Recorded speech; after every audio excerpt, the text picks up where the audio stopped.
15,000 feet, climbing steadily. Check, 15,000 feet. Radar scanning correctly, sir. Mother to control. Y-12 pilot transferring now.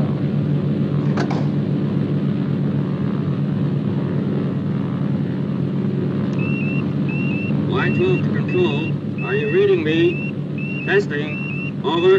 Reading you loud and clear. Switch on your instrument transmitters now. Over. Control. I'm switching on now. Over.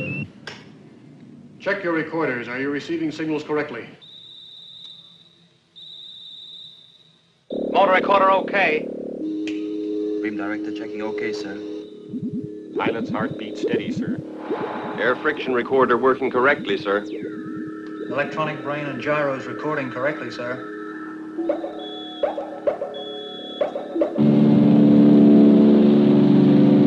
Preparing to drop Y-12, 45,000 feet. Check. Ready and waiting your countdown. 10,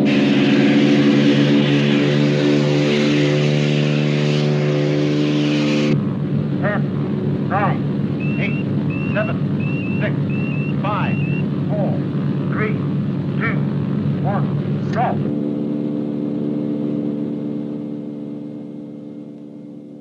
Y-12 detached and airborne.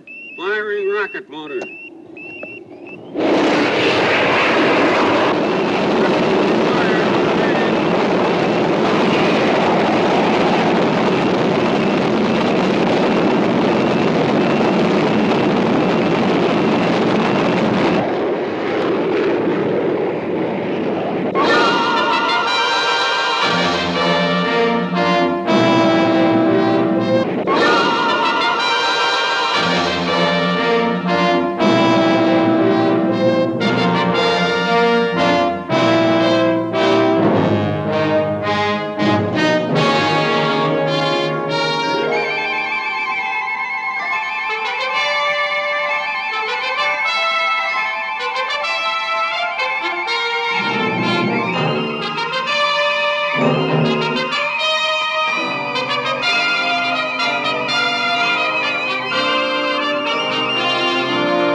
Passing the previous highest.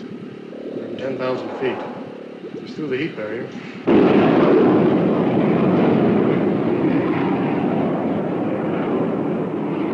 Will you speak with him, Commander? He's near the controllability barrier. It will be difficult for him. Control to Y-12. Control to Y-12. Do you read me? Y-12 to control. Reading you loud and clear. Over. You are approaching controllability barrier. Steady as you go and hold on tight.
Barrier.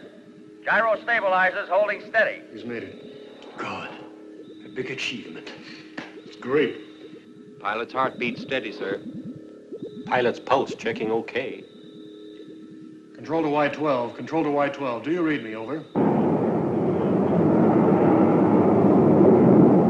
Y12 to control. All sign of G pressure gone. We have you at 230,000 feet. Check. Check. Now hold on, boy. You're reaching the ionosphere. Your motor will burn out in exactly 5 seconds. Check. 4, 3,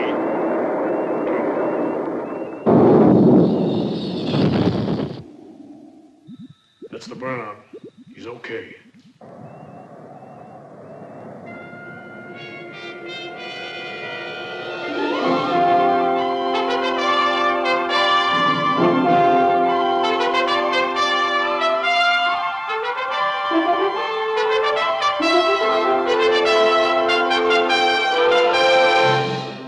Take it easy, Dan. We're reaching maximum test height of 300,000 feet. You're in modified atmosphere. She's riding steady. Feel as though I could go on. Test your controls and prepare to turn. Let her go, Chuck. See what you'll do. Think he's all right, Doctor? Heartbeat is almost normal. But with release of pressures, judgment may be unsound for some seconds. Should I take over on remote control? No, give him a few more seconds. Dan, do you hear me? I repeat, do you read me?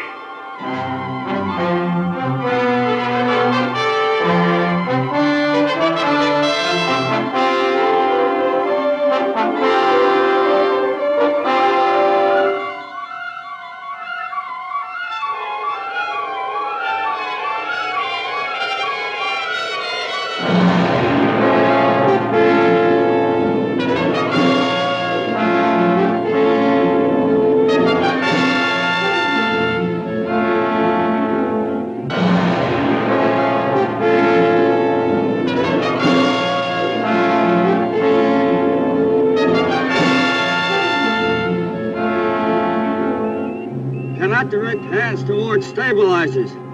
Steady me. Steady me. Electronic controls, take all stabilizers. Try, sir, but I can't get equalization. Keep at it.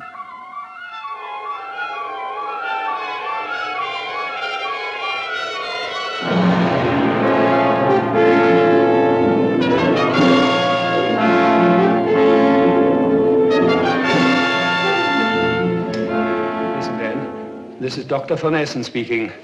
You are weightless. Without concentration, you cannot coordinate your senses. Listen to me. Tell me what to do, Doc. Tell me what to do. First, control yourself. Now, forget everything else. And watch your left hand. Without taking your eyes off it, put it down until it is resting on something. No matter what. Take your time. Be quick, Doctor. If he hits atmosphere at this speed, he'll burn up. When you have hold with your left hand, do the same with your right. Bring it slowly forward until you can grasp the stabilizer. Watch carefully until you are steady.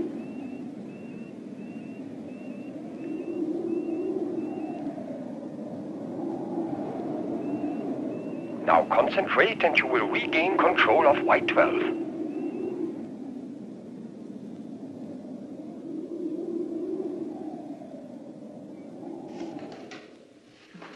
You're moving outside the preset radar position. We're going to lose you. Can't help it. Can't help it. I've got control, but I can't reduce speed.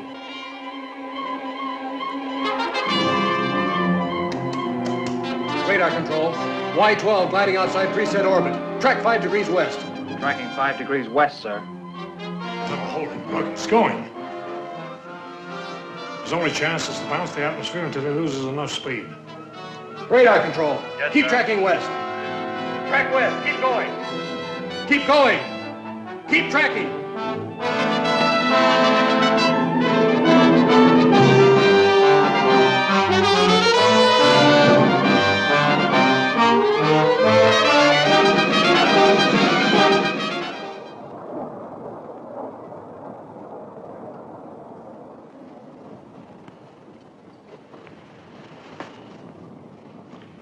if we don't hear soon, we never will. Why didn't he obey orders, stick to the test plan? They should have. You cannot blame your brother for this tragedy, Commander Prescott. For a few vital seconds, he was not himself. I wish I could agree with you, Doctor. We do not yet understand the physiological conditions a man may have to endure at such heights. My brother's always been unpredictable. He's a heck of a good pilot, the best we ever had. Well, he knew the limits. Why did he disobey orders? It was a physiological condition clouding his judgment. Chuck, we progressed a long way in the development of aviation medicine, but the conditions we simulate in the high-altitude test chamber just aren't the real thing. Captain Richards' office, Commander Prescott speaking. Huh? Is the pilot all right? Now, where? Say that again slowly. Puerto, yes, I know the place, between Albuquerque and Santa Fe. Yes, so don't let anyone near it. We'll be right over. We found Y-12s. They're badly damaged, but in one piece. And Lieutenant Prescott, is he safe? Yes, he's all right. Yes, sir. Have Hyatt bring round my car on the double.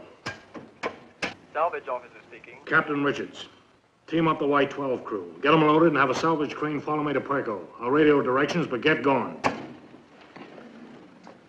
Oh, Commander, looks like you're losing me another night's sleep. Afraid so, sir.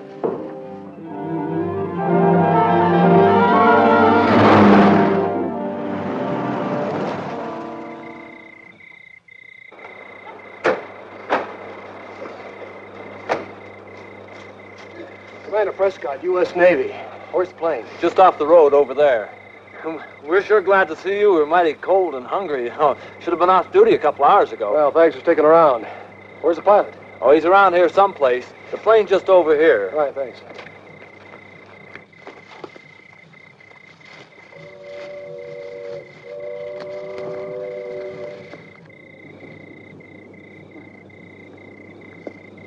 Take it easy, Clancy. It's me, Whitney. I brought the Navy. What in, a land yacht? See, come down. Yeah, right down the valley. We took a quick look and radioed into headquarters. Where's the pilot? The relief patrol took him into town. Into town? He's okay. Sure. He looked like a man from Mars in that get-up.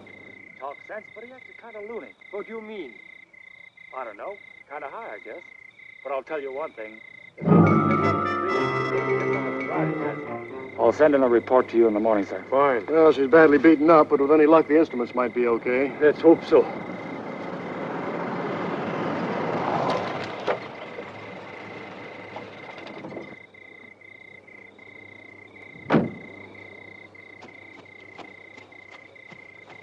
Evening, sir. Boy, that pilot's the zaniest guy I ever saw. How come? He had me take him into town for a change of clothes. Said he had some dame to see. Couldn't even wait for coffee. Well, I guess I know where that'll be. Mind if I borrow the car, Skipper? Sure. We'll ride back with the salvage crew. Thank you, sir. Take it easy.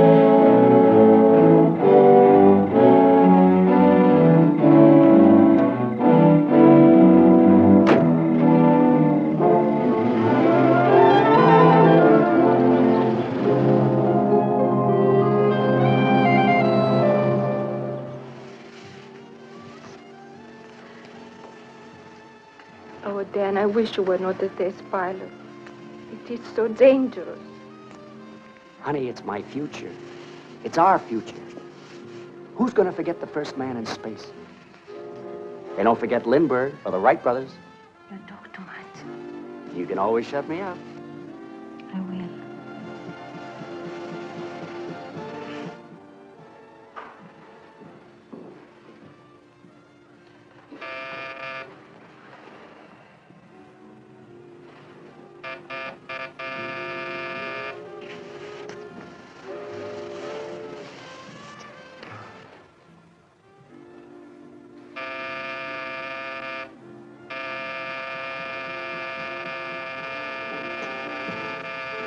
Ma chi può essere a quest'ora? Non si può mai stare in pace.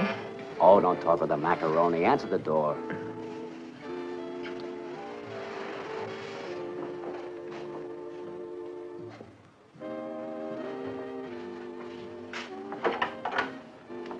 Is Lieutenant Prescott here? Yes. In there. But Hiya, brother. Have a drink. What the heck's the matter with you? You just wrecked $10 million worth of aircraft, and I find you lollygagging around here. Why aren't you back at the base making out your report? As a matter of fact, I was just on my way. Okay, wise guy. Taylor? Escort Lieutenant Prescott back to the base and inform the duty officer that he's confined to quarters until further notice. Yes, sir.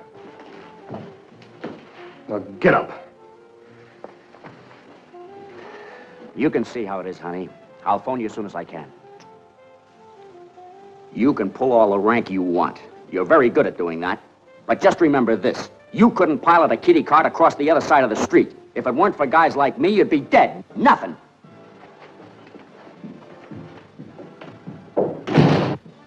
Why did you treat him that way?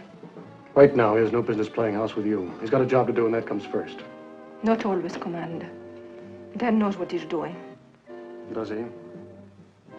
I'm not so sure.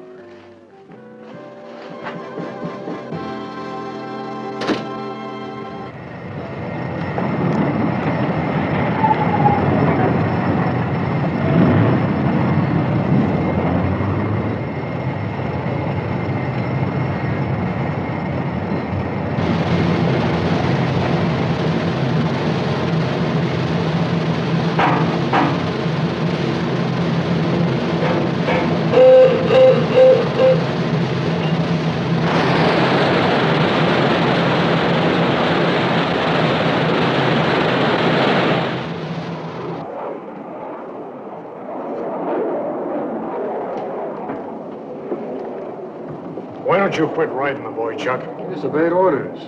Whitewall's a wreck, and we were darn lucky to salvage the instruments. All right, but you gotta look at it both ways. Just think of the progress we made. Come in. Yes, sir? Simmons, take this to Commander Barrett. Tell him I'll be there in 5 minutes. Yes, sir. I got something else here you can worry about. I'm putting Y-13 on a 4-week countdown as of tonight. 4 weeks? Yeah, the Pentagon just came through with a priority go-ahead. Are we really sweating blood to get this on time? All right, then sweat blood and read your orders. I have an Apex to fire in 30 minutes.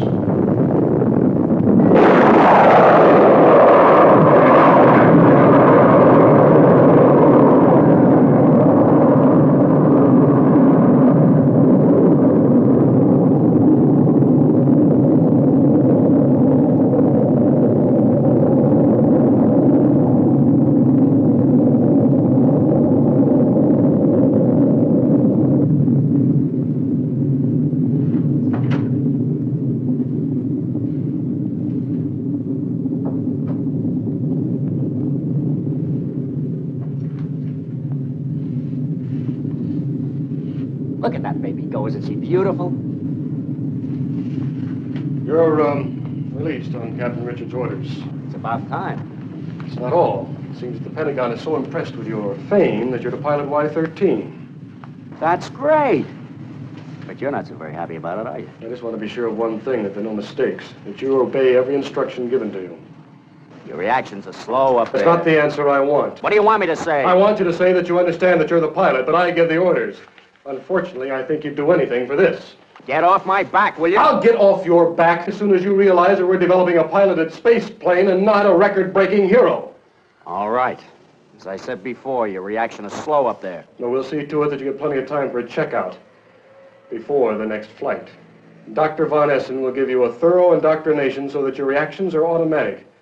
Now get your things together and get over to aviation medicine. Yes, sir.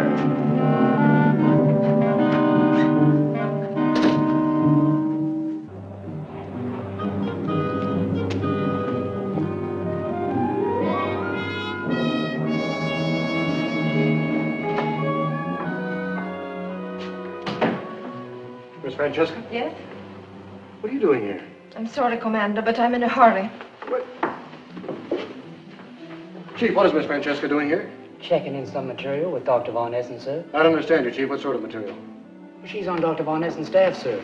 Aviation Medicine Department. I wish she was working here. I'm all for scientists and skirts. You and the rest of the Navy. Come in. Commander Prescott. Congratulations. Y-13 should be a fine project. Oh, thank you, Doctor. Sit down. Cigarette? No, thanks. Say, Doctor, do you have a Miss Francesca on your staff? You do not visit us often enough at the university. How long has she been working for you? Some months. She has charge of the cardiographs and probably knows more about your brother's heart than he does himself. Yes, from what I've seen, I wouldn't be surprised. She's good for him. He's quieter, calmer, and in love.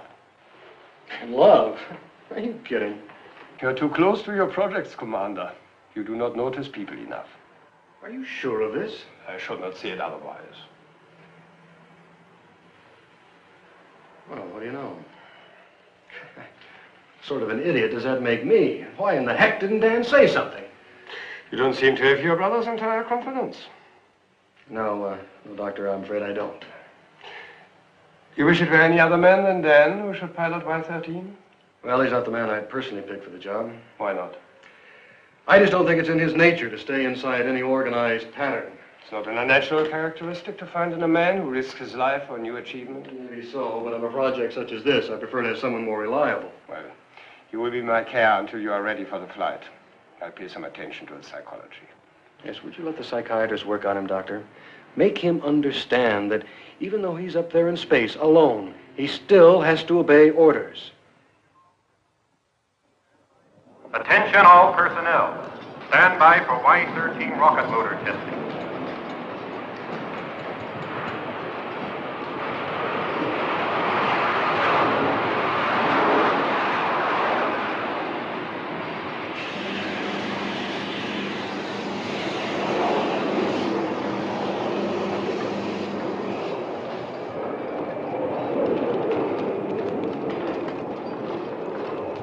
Y-13 tied down.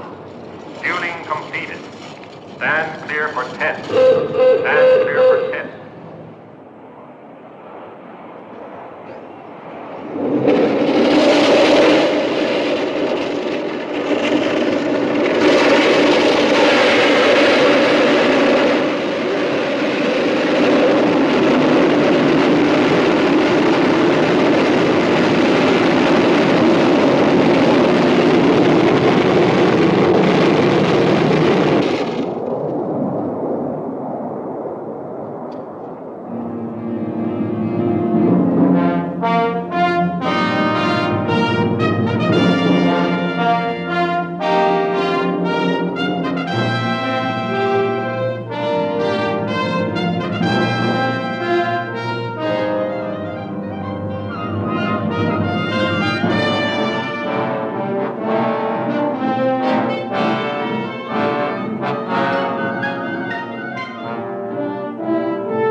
Again? What, again? I know it blindfold. I know. Let's go over it again, huh? Okay. We blast off at 45,000 feet, crash the heat barrier, out into the stratosphere in 6 seconds. 50 seconds later, I break through the chemisphere. Then you switch off your refrigeration plant. Check, but keep tracking me. Buffeting in Y-12 was so severe, I couldn't read my instruments. Well, that and the controllability barrier. Yeah, that's really tough. There's as much as you can do to hold on. You're sure you can take over when you reach Ionosphere? I mean, if you want to, we can take you past Rocket Furnace. No, that won't be necessary. Now that I know what to expect, I'll be ready. Y-13 countdown. 0 minus 54 minutes. Repeat. 0 minus 54 minutes. Well, Von Esten did a good job. You look pretty good. Never felt better. I wish he was coming today, though. I like to have him around. The Air Force has priority today. Y-13 countdown. All personnel assemble. All personnel assemble for takeoff. Well, good luck. And you take it easy. Thanks, Chuck. But don't worry. I'll bring you back all the dope you need for Y-14, and then some. Come on, let's go, huh? Right.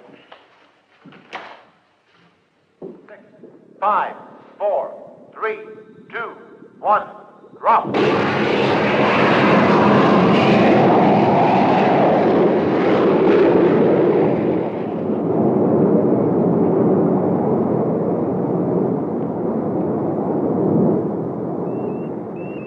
Y13 to control. Y13 to control. G pressure gone. I'm weightless. But gyro's holding steady. Okay, Dan, we're with you. Now check controls for atmosphere bite. I'm checking now. Steady her up, that's enough. Take it easy, Chuck.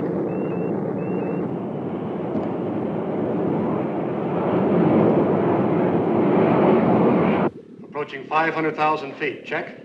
Check. You're doing fine, boy. Now commence your turn in 15 seconds. Chuck, she feels like she'd go on forever. Stop talking. Concentrate. 580,000.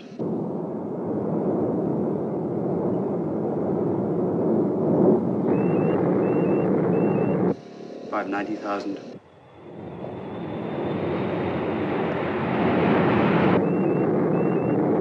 600,000. Your altitude is 600,000 feet. Prepare to turn.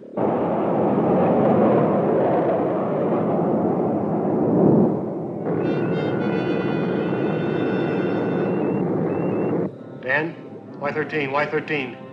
Commence your turn immediately. No, sir, I'm going straight up. First man into space.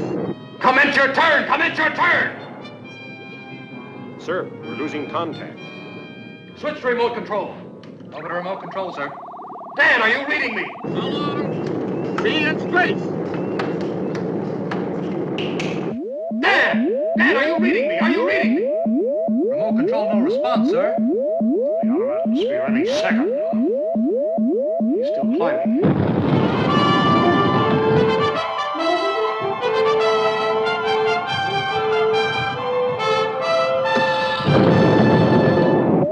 The fool's fire is emergency boost. This is an emergency. Keep all radio beams open.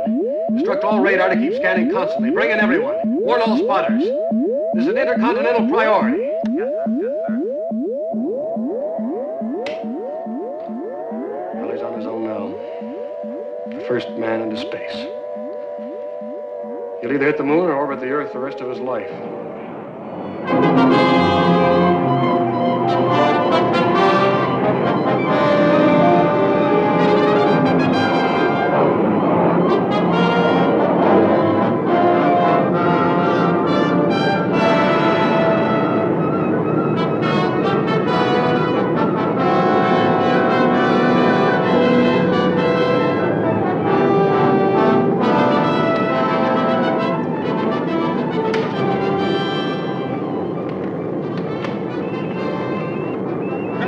Control! I've done it! 250 miles! I'm going to turn now!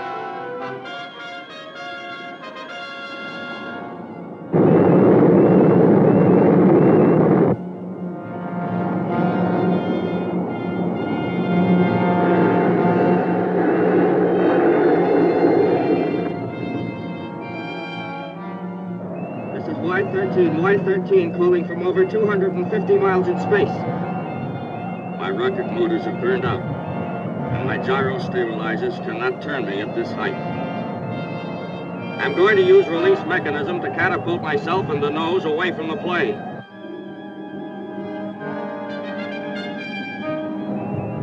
Control, are you reading me? This is Y13. Control, are you reading me? This is Y13. Y13 calling control. I'm running into meteorite dust. Pressing ejector button now. Wish me luck.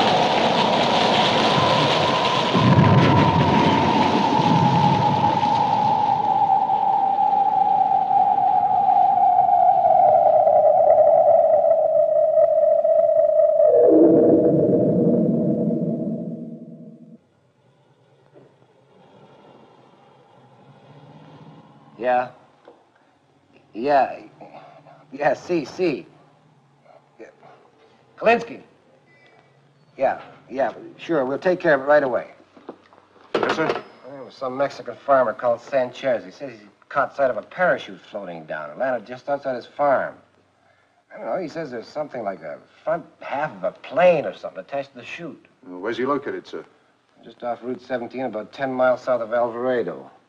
Look, you better get the nearest patrol car out there right away. Yes, sir. Meantime, I'll call the Navy base. Might have something to do with the rocket firing. Hello, get me the duty officer at the Navy base.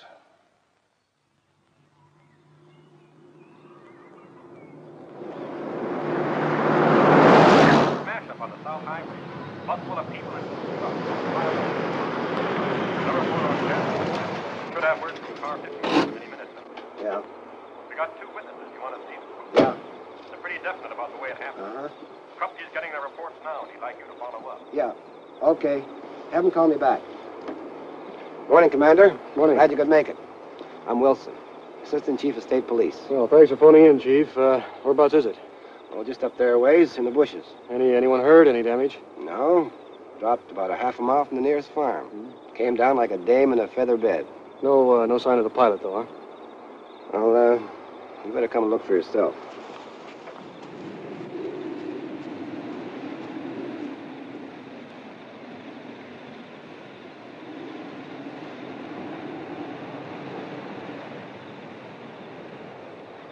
Well, what do you make of it, Commander?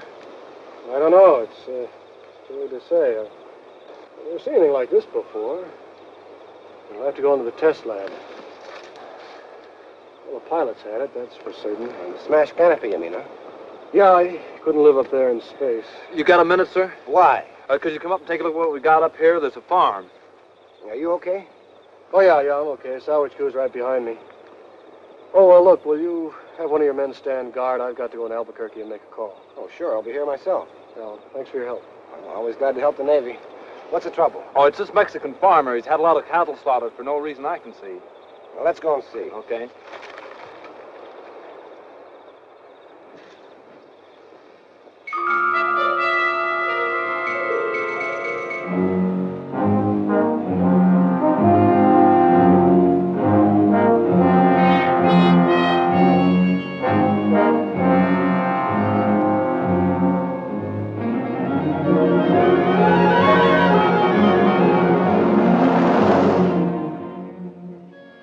I knew this would happen.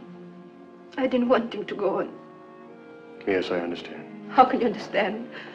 To you then it was just a piece of machinery. No, that's not true. You wanted him to risk his life. I had to put Y-13 into space with Dan as the pilot because those are my orders. Orders. Tia, Dan couldn't exist unless he were risking his life. If he weren't piloting Y-13, he'd find his own brand of danger somewhere else. He had to prove he was the best. If you knew all this, why didn't you try and stop him? I did. I don't believe you. I've been trying to stop him ever since we were kids. He was always climbing the highest tree or swimming further than anyone else. Now with Dan, it was all the way or nothing. He wanted to be the first man into space. And he was. Before we lost track of him, he was higher than any man had ever been. Higher than any man, that's all you can think of. I wanted him to give up flying, to settle down. If he had, do you think he'd ever been happy? No, you're right. But I just can't believe he's gone. I've got to get back to the base. Will you be all right here alone? Alone? Yes, I'll be all right. Well, Chuck, I didn't mean to blame you. look, I'll stop by the aviation medicine department tomorrow and see you if you'd like. Thank you. I like that. Goodbye, dear.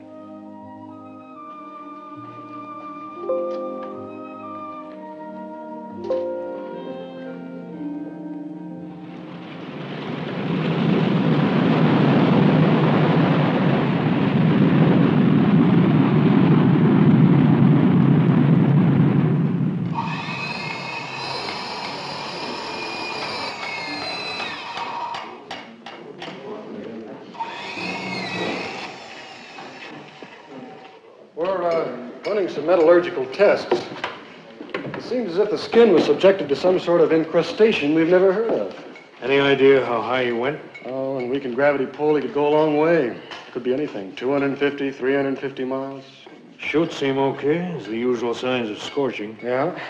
The automatic escape mechanism operated perfectly, too. And this braking chute opened just right, as soon as it hit full atmosphere density. But it was too late to save Dan. Nobody could live once the canopy burst. He'd be dead in a second.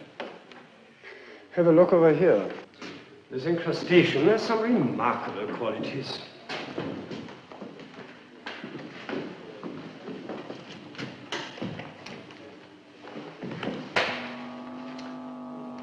You see? Nothing. Nothing at all. X-rays will not pass through it. No luck here either, sir. Thank you. This is the infrared photograph. But the rays do not penetrate to show us what is below the surface.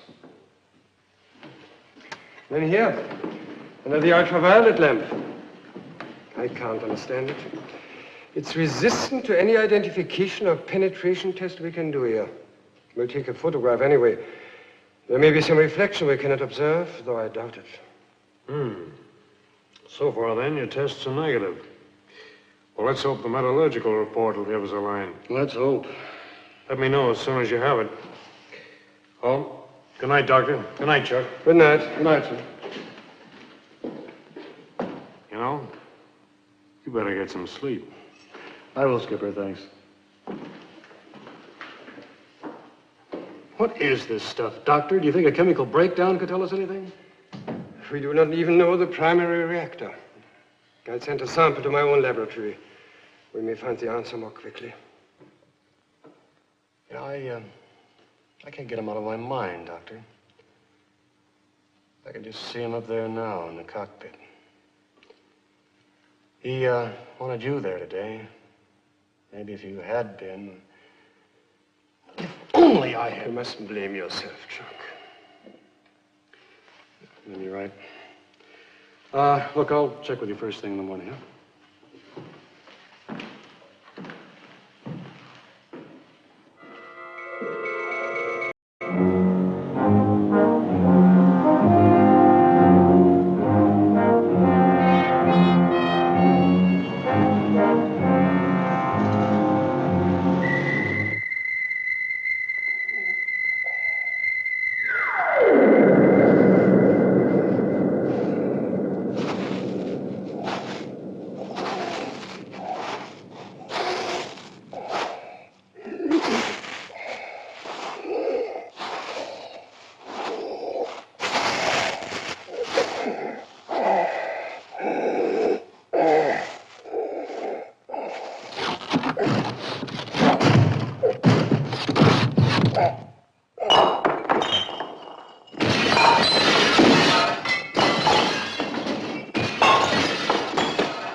Yes, I'll do that. Thank you, sir, and goodbye. Come in. Hi, Chuck. Glad you came by. I want to talk to you. Have you seen this, Skipper? There's not the headline. Read further down. In the past 24 hours, death has struck in mysterious and terrifying ways. The type of wound inflicted is fearful and inhuman. Yes, read the middle part, sir, where it talks about the slaughtered cattle. That farm is right next door to where Y-13 fell. I've got to call in now to Chief Wilson.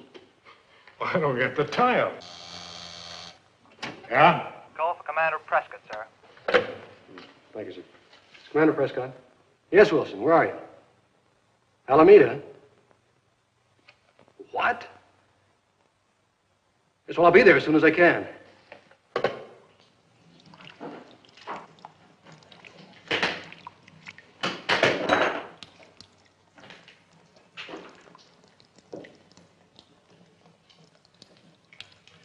I said, Commander, about the wounds on the Mexican's cattle. See, look, this one's the same. It's like a tearing jag there across the throat, see? Who or what could cause this wanton destruction? Well, I don't know, but it seems to like the taste of blood. You see, it looks like it's been scooped up or something. And look here, look. It takes more than human strength to do this. Unless he had an axe.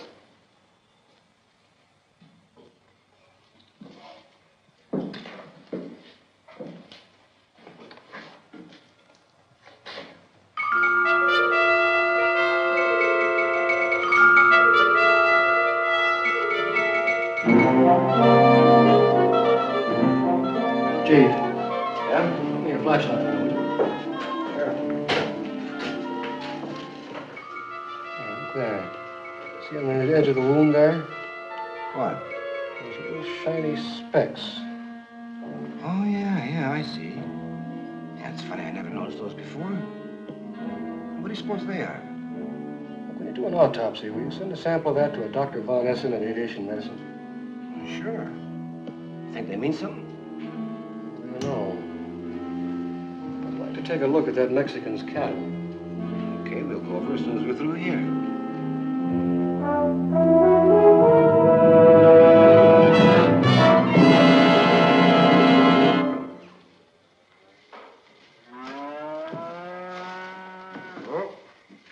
Well, there you are, Commander. Take a look. There's a dozen more like it in the lower pasture. Está muerta. Qué cosa terrible. It is pietad. Who won't kill Clara? She won many prizes at Feria. You see what I mean? It's the same thing. The throat ripped right open. Looks like it kills whatever it comes near. Yeah. Any idea what sort of a weapon could cause such a gash? No, not yet, but we're working on it. Anyway, shine your light. Oh, yeah. Those shiny specks again. Mm-hmm. Would you send a sample of this also over to Aviation Medicine? Well, sure. What are you trying to say, Commander? That something from outer space came out of that missile? Well, I don't know, but I'd like to have them compared with the sample we took from the nurse at the blood bank. Okay. You think it's going to help us find the killer? Well, I can't say, but let's hope we catch it before it does any more killing. Well, I can't escape my roadblocks forever. But if you've got any ideas, Commander, you better let me in on them.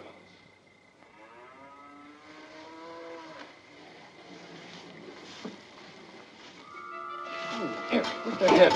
There. What is it? Looks like a high-altitude oxygen leak. I gotta get back to the base. I've got a lot of work to do. But don't worry, I'll keep in touch. Yeah, sure. Hello, señores. ¿Quién pagará mi ganado?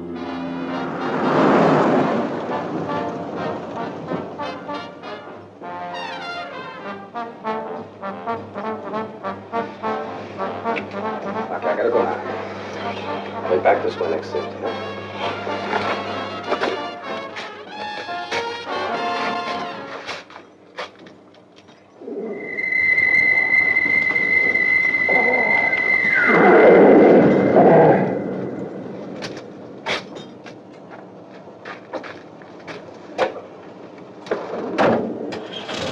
Hey, don't forget to keep my side warm.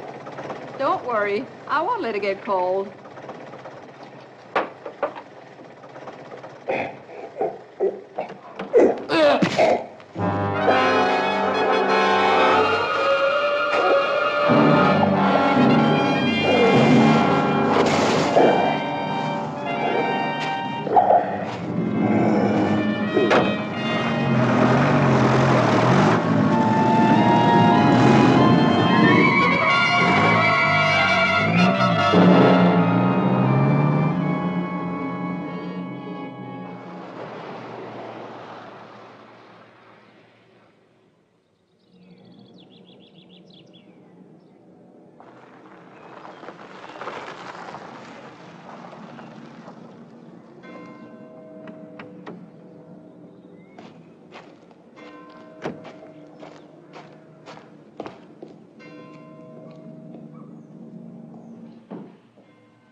Hello, I'm Commander Prescott. I'd like to see a Miss Francesca.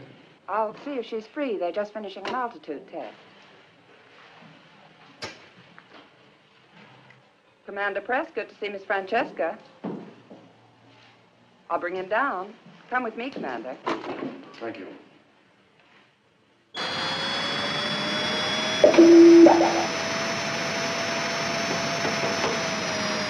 Watch atmospheric density and final reactions carefully. Only 10 seconds to normal. Right. Open the chamber.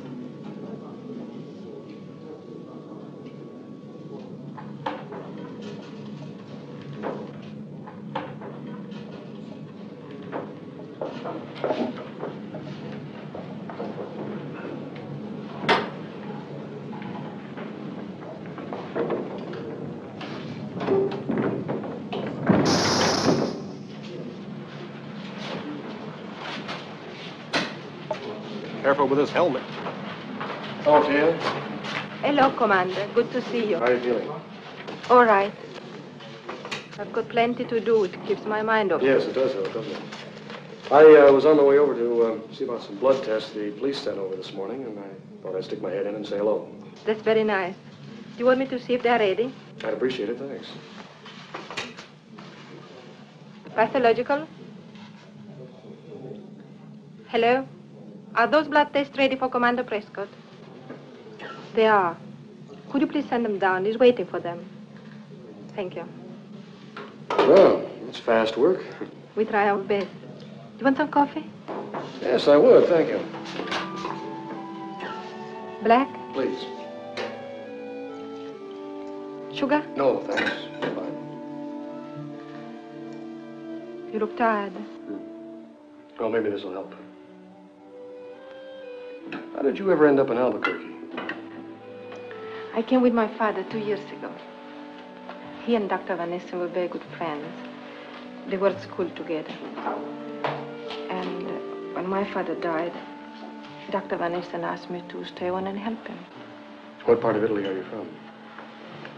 Turin, from the north of Italy. Ever get homesick? Not anymore. Well, strange. First time I met you, I thought, well, it just goes to show you how wrong a person can be. Do you want some more coffee? No, thanks. That's fine. Thank you. Embedded in both samples are innumerable particles of meteorite dust that show no sign of structural damage, such as would be expected from passage through atmosphere. Detailed analysis will be needed before a confirmed opinion can be given. A full report is requested on the origin of the dust. Has this got anything to do with Dan? I don't know. Look, Tia, I've got to get back to the base. I'll see you again as soon as I can. Thanks for the coffee. Goodbye, Jack.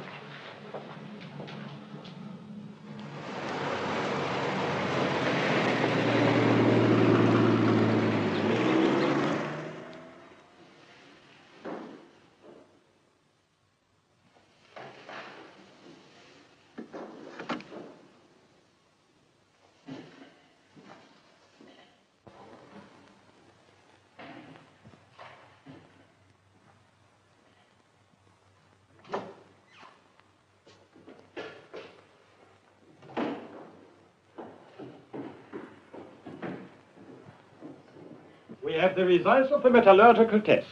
Hang on a second, will you, Doctor? I'd like you to take a look at this. Later. Come over here. I want to show you something.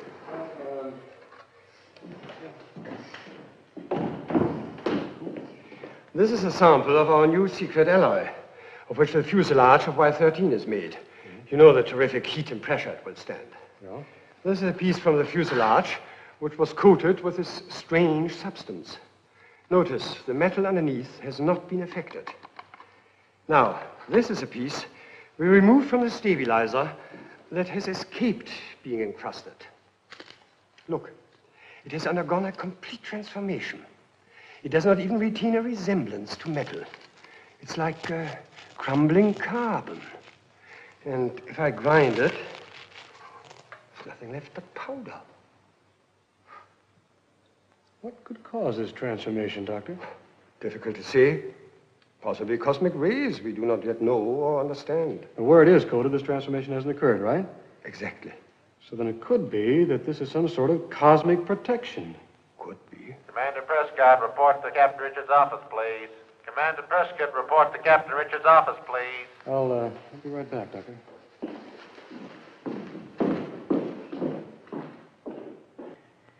Although I accept your explanation, Senor Capitan, there is no doubt that it was Providence that His Excellency was not killed. But the place where the tail section of Y-13 fell is 10 miles from your town. What is 10 miles, Senor, when you do not know where your missiles go? What's he getting at? He's referring to the rocket that almost hit Juarez. But that was a captured German V-2. It happened nearly 10 years ago. What is 10 years, Senor? You still do not know where your missiles go. He has the whole story, sir. The low-flying projectile you lost over Argentina last year, the Apex missile that disappeared last week. That is so, Senor Capitan. Where are they, eh? As if I knew. If they're not up there, they must be down here. Glad you're here, Commander. Meet Senor Ramon de Guerrera, Consul for Mexico at Santa Fe. Mr. Harold Atkins, State Department, Commander Prescott. Mr. Atkins? It seems that His Excellency, the Minister for Social Services, was opening a new bull ring in San Pedro. Senores, it was the moment of truth. A great silence descended upon the crowd. 5,000 people. 10,000 eyes, Senor Comandante, fixed on the blade. And suddenly there is a roar from space. It was greater than the roar of the Olays that would greet the final triumph. All the eyes look up. When they look down... He missed the kill. Of course. Suddenly there is a tremendous... The crowd scatter. The bull is scared, jump over the barrera, nearly into the lap of His Excellency. And then the bull escaped and wrecked the market. They found what was left of Y-13 tail section later on in the day. Y-13? Yeah. Well, how soon can we get a salvage crew down there? I'm afraid it's not quite as simple as that, Commander. There are formalities and compensation. Yes, senores. Here is a list, Senor Capitan, but it's not complete. 20,000 pesos? Must have been the bull of the century. Senor Capitan, it was a bull. Worthy of Manoletti himself. Senor Consul, I hope you will cooperate by allowing us to salvage the tail section. I will use my personal influence. Thank you. And the United States government to see about adequate compensation. Please impress upon His Excellency that both our countries will benefit from permission to send a salvage crew onto the crash site at the earliest possible moment. Of course, Senor Capitan. Well, buenos dias, senores. Buenos dias. Buenos dias, senor. Oh, and, Capitan, I hope the next time you lose a missile, you shoot it in some other direction.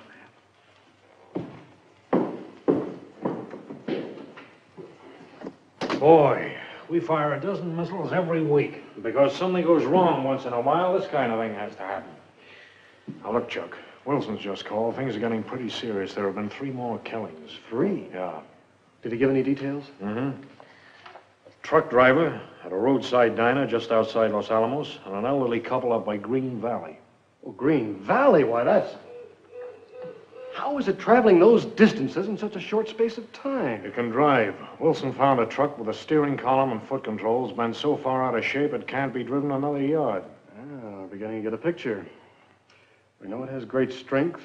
It's clumsy, smashes everything it touches. And it has mechanical knowledge.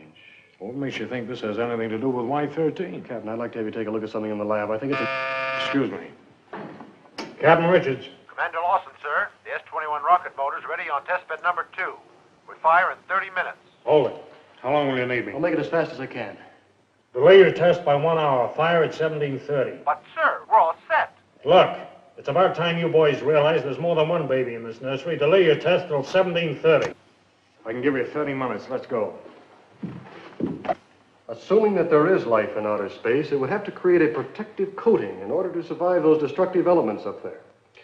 You mean like the primeval creatures that crawl out of the sea and grew skin to protect themselves against the sun? Yes. Y-13 has penetrated a new world.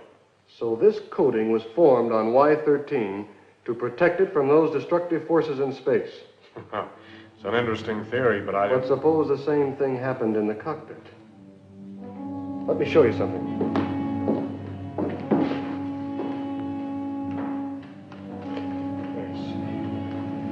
If you notice, this is flexible and harmless to touch.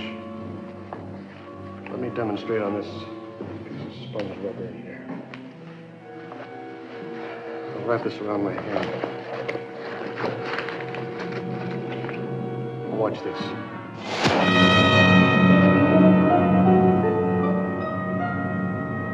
Holy cow. If this were a human throat, that's how it could be slashed. And look closely into these gashes.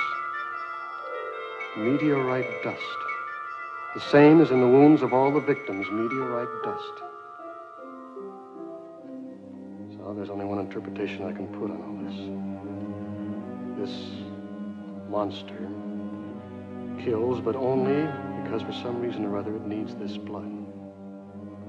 No one has seen it and lived. What are you getting at, Chuck? I'm afraid this monster is Dan.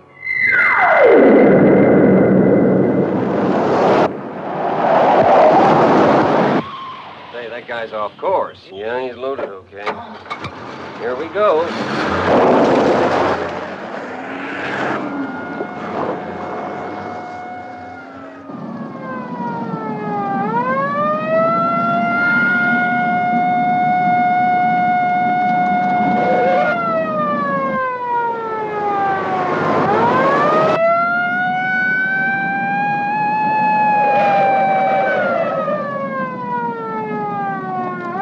Hold on, I'm gonna take him.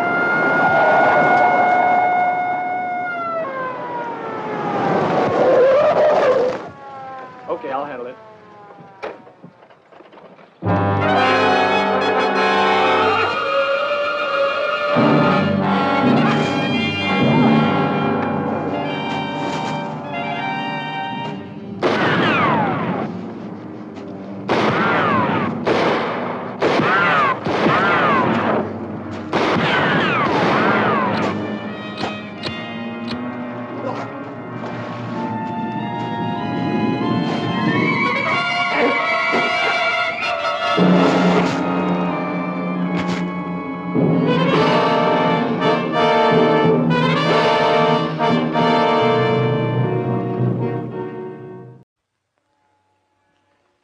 Dan's metabolism must have changed, but what form has it taken? Without knowing the kind of cosmic rays to which Dan was subjected and their effect on the physical basis of life, I could not say. Perhaps it caused a blood change. Boy, it's incredible to think of your brother as a blood-drinking... Tia, would you get Dan's metabolism charts and cardiograms? We're going to need your help. Yes, I have them all here. Suppose when the canopy burst, his blood absorbed a high content of nitrogen. And he would die. The human body cannot survive in rarefied atmosphere without the protection of space suits and pressurized cabins. Yes, but you're forgetting about that protective coating on Y13. And if it formed quickly enough on Dan... Yes, it might have kept him alive. And if, instead of death, a new metabolism was created, which starved his body and his brain of blood, what then? We know very little. Only that by some mysterious means, the cells controlling growth and reproduction are changed by exposure to some cosmic rays. Beyond that, I could only guess. Yes, I'm only guessing too, Doctor. But I think Dan would be more at home in space than on Earth. And what has been going on hasn't been wanton killing, but only his need to replace this blood that has been changed. But he would need some proper transfusions. It would be useless to drink it. Yes, unless he was obeying some animalistic instinct.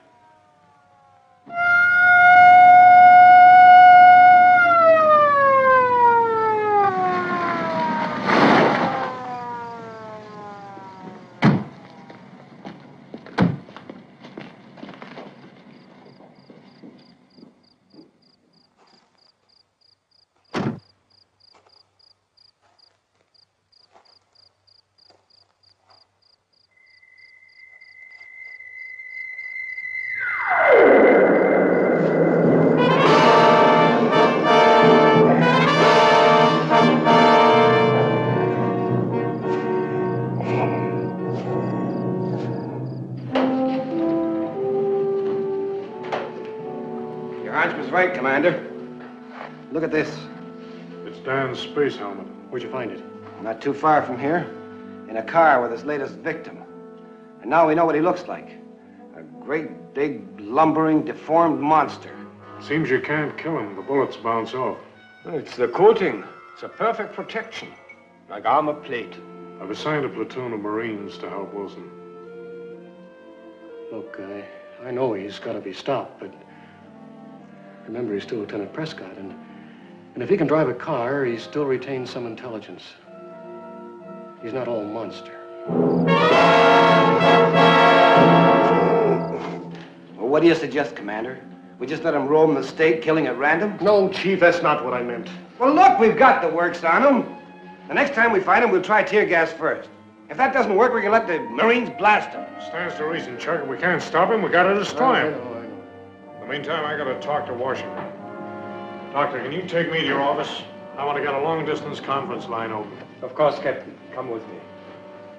I'd like you along, Chief.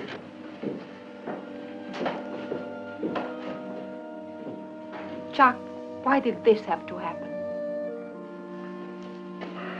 Tia, we're conquering a new world. The dangers have to be faced. Someone has to start. But why Dan? Who could stop him? I couldn't, even though I tried. You couldn't either. No, I couldn't. No, though, you were right about one thing. It was a piece of machinery that I wanted in the cockpit of Y-13, not Dan. It is hard to remember sometimes that people matter more than machines. It is...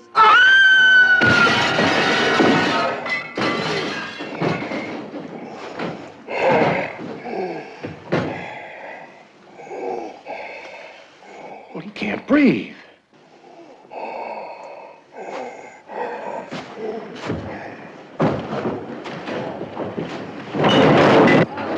In there!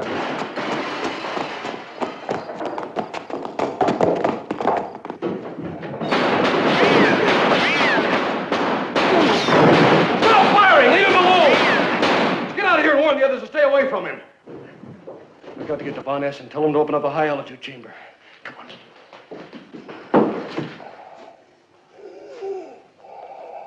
Where's your nearest PA system? Reception hall. You better get to Von Ness, and I'll stick with Dan. Go on.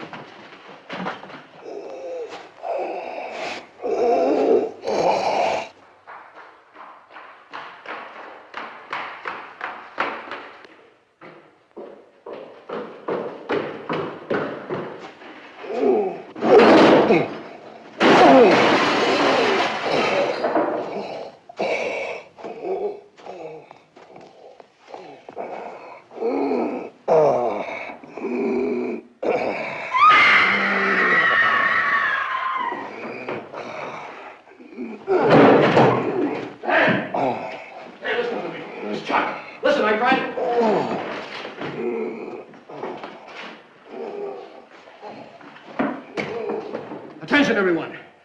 Do not leave your offices. Don't go into the corridor. It's dangerous. Your life is in danger. Repeat, your life is in danger if you go into the corridor. Dr. Von Essen, he's going the wrong way. Try and direct him on the PA system. I'll follow him. Look, Captain, why don't you let me call my men and blast him? Forget it. I'll take full responsibility. Dan, listen to me. You are in the wrong corridor. Remember the building.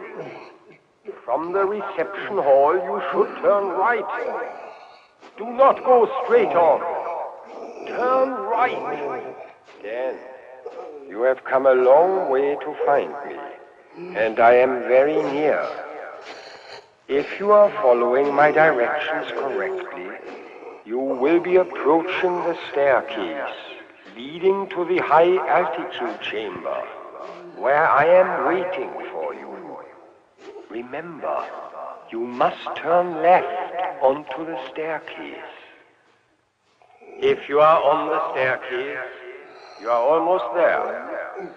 Then, try hard to remember. The chamber is at the end of the corridor, leading straight from the bottom of the staircase. Take your time there. I'm here, in the high-altitude chamber, waiting to help you. Come straight into the chamber.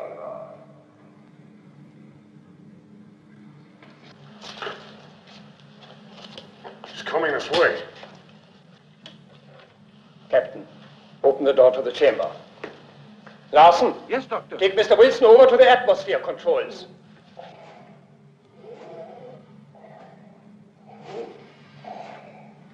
Get as many recorders in operation as you can.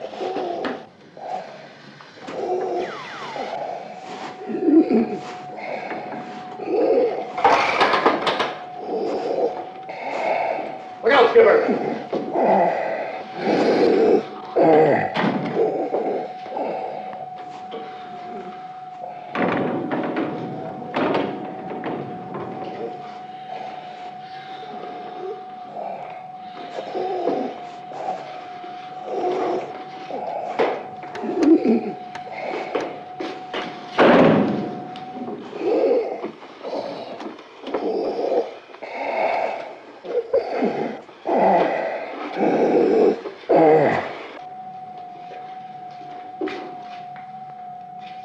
Those hands, you'll never be able to connect the inside controls.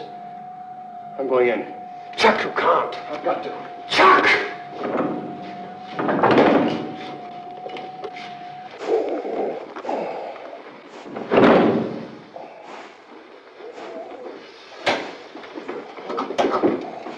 Dr. Van Essen, can you hear me? Yes, Chuck. Start altering atmosphere immediately. Take it up as high and as fast as you can. All right, Chuck. Proceed, Larson. Open inlet valve. Allow for rise to 30,000 feet in 60 seconds.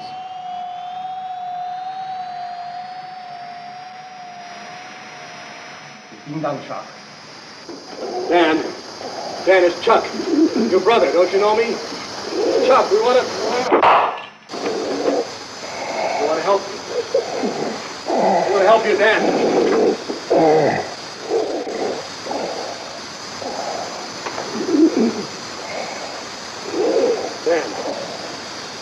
Dan, don't you know me? Chuck! It's Chuck! Don't you know me? Chuck?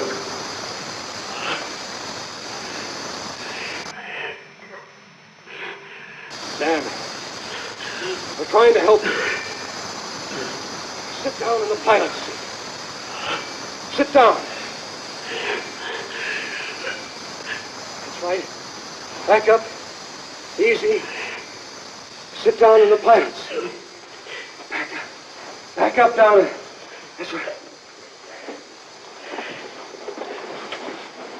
Dr. Von Essen, give me some oxygen, quick. All right, Chuck.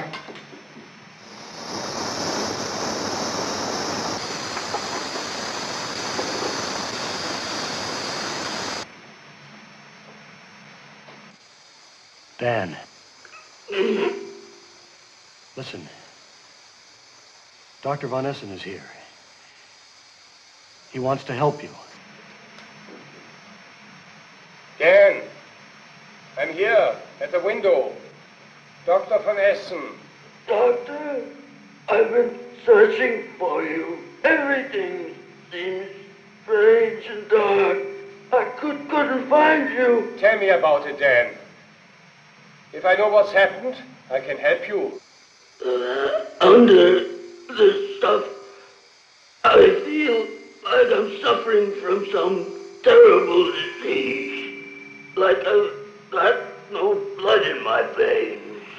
But the rarefied atmosphere we are giving you, it helps? Like clean, fresh air. I can breathe and think again. We're up to 30,000 feet. Can Chuck take any more? Be still, Chuck. Don't exert yourself. Take it very steadily up to 38,000 feet, but no more. Go on, Dan. There's not much to tell. I have no memory, only an instinct to stay alive until I found you. I've been groping my way through a maze of fear and doubt. We're steady at 38,000. Hold it there. Dan, to find out what's wrong with you, I must make metabolism and blood pressure tests. All right, Doctor.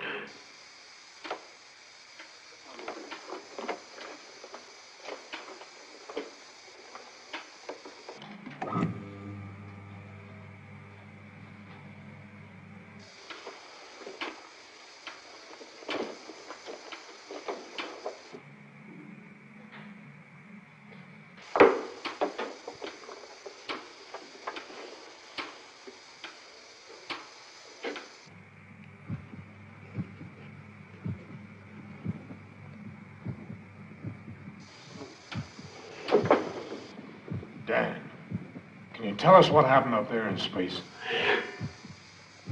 It was like running into the tail end of a hurricane. Only it was a stream of meteorite dust we hit.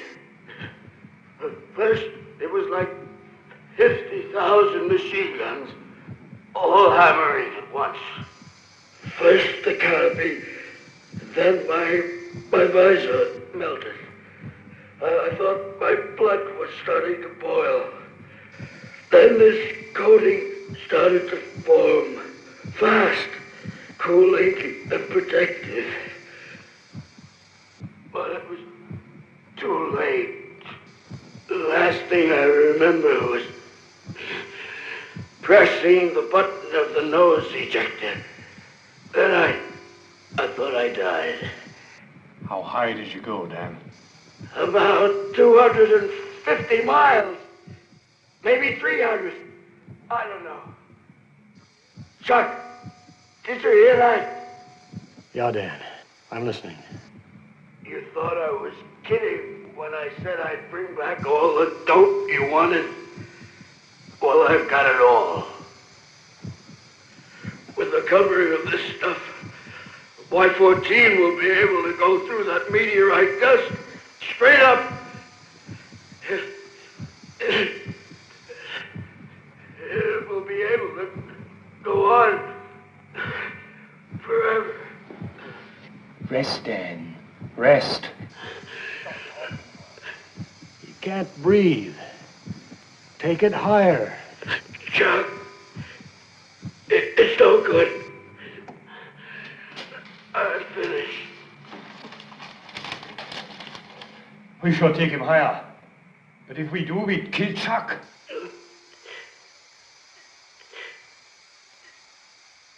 Kia, Yes, Dan. I'm sorry things had to happen this way. But you see, I just had to be the first man into space.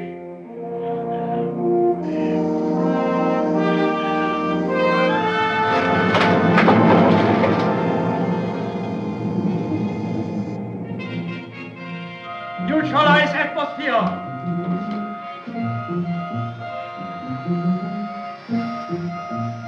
Right, Captain. Open the door.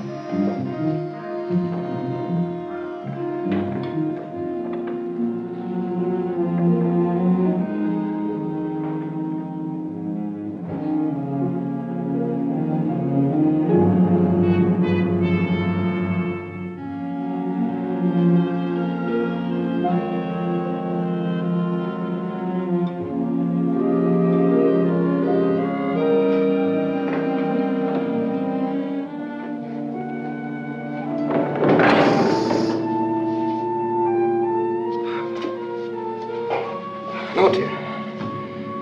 Take care of Dan, will you? Sure. There's nothing we can do. You know, Doctor, this is the part of my job I dread. Y-13 cost Dan his life. We go ahead with Y-14 soon. I wonder if we've learned enough. The conquest of new worlds always makes demands on human life. And there will always be men who will accept the risks.